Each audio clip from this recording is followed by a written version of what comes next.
In today's video, I'll show you how to connect Tidio with Gmail so you can manage your emails directly inside Tidio and keep all customer conversations in one place. Start by logging into your Tidio dashboard. This is your main control panel where all integrations are managed. Once inside, go to Settings.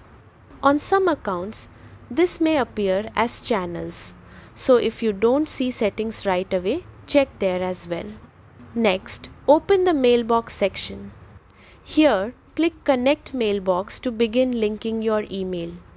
A pop-up will appear asking you to choose an email provider. Select Gmail. You'll now be redirected to Google's sign-in screen. Log into the Gmail account you want to connect or choose it if you're already signed in.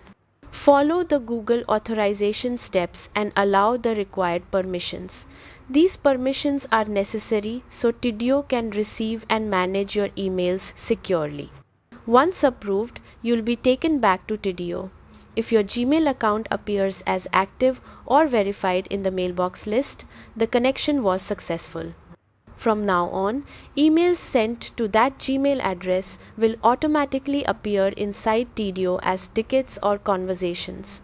This makes it much easier to manage email and chat support from one inbox. And that's it. You've successfully connected Gmail with Tidio and streamlined your communication workflow. Thanks for watching and happy connecting.